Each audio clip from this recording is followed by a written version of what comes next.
এর আগেও আমরা দেখেছি বোর্ডে যারা ছিলেন তারাও কিন্তু এগুলো নিয়ে আলোচনা হয়েছে, বাট বাস্তবায়নটা সেভাবে হতে আমরা দেখিনি, অনেক সময় লেগেছে বা আলোচনা পর্যায়ে ছিল। বাট এবার আমরা দেখছি যে এই বিষয়টা আলোচনা পর্যায় থেকে বেরিয়ে কিন্তু আমরা ফিল্ডে চলে এসেছি। আজকের এই কনফারেন্সটা নিশ্চিতভাবে তারই একটা প্রতিফলন, এবং এটার পরে হয়তোবা ফিল্ডে এর পরের স্টেজ যেটা এগুলো বাস্তবায়ন, ফিল্ডে কিভাবে আরও কাজ করা যায় সেই জায়গাটা আলোচনা হচ্ছে এবং ডিসকাশন হচ্ছে। সবচেয়ে বড় যে বিষয়টা, বুলবুলে আসার পরে যেহেতু উনি ডিরেক্ট মাঠের মানুষ, একদম ফিল্ডে কাজ করে অভ্যস্ত, ক্রিকেটের একদম ভিতরের মানুষ, ওনার জন্য খুব ইজি হচ্ছে বিষয়টাকে ডিল করা, এবং উনি সেভাবেই চিন্তা করছেন। এবং আসলে দিন শেষে আমরা জানি ক্রিকেট বোর্ডে অনেক টাকা রয়েছে, জমানো টাকা, সেই টাকা থেকেও সেটাকে কিভাবে এই কাজে লাগানো যায় ক্রিকেটের উন্নয়নের ক্ষেত্রে উনি চিন্তা করছেন। সো নিশ্চিতভাবেই বুলবুল ভাইয়ের এটা ক্রেডিট দিতে হবে। শুধু বুলবুল ভাই না, বুলবুল ভাইয়ের সঙ্গে যারা বোর্ড ডিরেক্টরস আছেন প্রতিটা ডিরেক্টরাই কিন্তু সেটা খুব পজিটিভলি চিন্তা করছেন।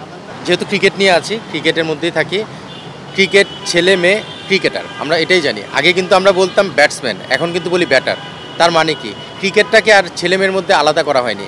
এখন কিন্তু ক্রিকেটটাকে আমরা চিন্তা করি ছেলে মেয়ে তারা ক্রিকেট খেলে, স্পোর্টসম্যান। সেই অ্যাঙ্গেল থেকে আমার মনে হয় যে সবাই সমানভাবে সম্মান পেতে পারেন। আমরা মেয়েদেরকে এখন আলাদা কোনো জাত মনে বা ডিফারেন্স মনে করি না, আমরা মনে করি যে তারাও ক্রিকেটার, সেভাবেই চিন্তা করা উচিত। এবং এই প্রোগ্রামে কিন্তু আপনি দেখেছেন নারী উদ্যোক্তা একজন রয়েছে প্রতি জেলা থেকে। আমার জেলাটা যেমন আমি বলতে পারি, আমি বারবার আমার জেলার কথা বলছি, অন্যান্য জেলার বিষয়গুলো আমরা এই প্রোগ্রামের মাধ্যমে ইন্ট্রোডিউস হচ্ছে সবার মাধ্যমে। আমার জেলায় যে প্রতিনিধি এসেছেন উনি অলরেডি আমাদের শরীয়তপুর জেলার ক্রিকেটের জন্য কন্ট্রিবিউট করছেন, বিভিন্ন সময় স্পন্সর বা আর্থিকভাবে কিছু সহায়তা, টুর্নামেন্ট করার ক্ষেত্রে বা যে কোনো ব্যাপারে তার কাছে গেলেই সে সহায়তা করছেন। সো এরকমভাবে প্রতি জেলা থেকে এই যে নারী উদ্যোক্তা যারা রয়েছেন তাদের এই হেল্পটা যদি পাই, নিশ্চিতভাবে আমাদের ক্রিকেটের মেয়েদের যে একটা বাধা বা প্রতিকূলতার সম্মুখীন হতে হয় সেটা থেকে বেরিয়ে আসা সম্ভব। সো আমার কাছে মনে হয় যে আমরা ছেলে মেয়ে সব কিছু বাদ দিয়ে শুধু ক্রিকেটার হিসেবে চিন্তা করি। সামাজিকভাবে আমরা আসলে বাংলাদেশি, আমরা জানি যে আমাদের মেয়েদের ব্যাপারে একটা রেস্ট্রিকশন। ইভেন আমি আমার মেয়েকে যদি দিতে চাই, আমি কিন্তু বারবার চিন্তা করতে হবে। প্রতিটা ঘরেই কিন্তু একই সিনারিও। সেখান থেকে আমরা যখন এখানে সেফটিটা এবং এই সিনারিওগুলো থেকে নিশ্চিত হতে পারবো, স্বাভাবিকভাবে আমরা সেভাবে পজিটিভলি চিন্তা করতে পারবো।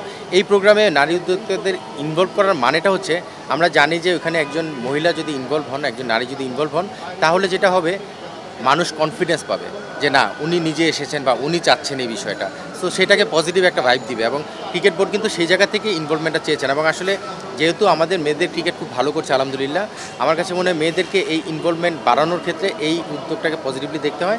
আমাদের সামাজিকভাবে যেহেতু একটা বাধা রয়েছে, সেটা থেকে বেরোবার চিন্তা করেই কিন্তু আরও ডিফারেন্টভাবে চিন্তা করার সুযোগ করেছে। সো আমার মনে হয় যে আপনি যে প্রশ্নটা করেছেন সেটা এই ডিফারেন্ট চিন্তাভাবনার মাধ্যমে আস্তে আস্তে এগিয়ে যায়। এখানে বিষয়টা হলো, নারীরা শুধু মানে ক্রিকেট মাঠে বা বিভিন্ন স্পোর্টসে যে হেনস্থা হচ্ছে তা না, পুরো সমাজটা। আমি কিন্তু সেটাই বলছিলাম যে আমাদের পুরো সমাজেই কিন্তু একটা বাধার সম্মুখীন হতে হয় নারীদের বিষয়টা নিয়ে। সো ক্রিকেটে যেহেতু আমরা কাজ করছি, ক্রিকেটের জায়গাটা আমরা ইনশিওর করতে পারি এবং আমরা চেষ্টা করতে পারি। এবং আজকে কিন্তু এই বিষয়গুলো নিয়ে আলোচনা এখনও হয়তো আপনি জানেন যে 2 দিনের কনফারেন্স, নিশ্চিতভাবে এই বিষয়গুলো আমাদের বোর্ড প্রেসিডেন্ট বা বোর্ড ডিরেক্টররা যখন কথা বলবেন তখন এই বিষয়গুলো আলোকপাত করার চেষ্টা করবেন। এবং আমরাও যারা বিভিন্ন জেলা বা যে বিভিন্ন জায়গা থেকে কাউন্সিলর হিসেবে বা কোচটাও যারা রয়েছেন রিপ্রেজেন্ট করছেন, তারা এই জিনিসগুলো ইনশিওর করার চেষ্টা করবে। আসলে যখন একটা বড় সমস্যা সামনে আসে, সেটা থেকে সবাই সতর্ক হয়। সো নিশ্চিতভাবে আমরা একটা আলোচনা এখন চলছে ক্রিকেটে জগতে, আমাদের বাংলাদেশ ক্রিকেটের একটা নারী বিষয় নিয়ে।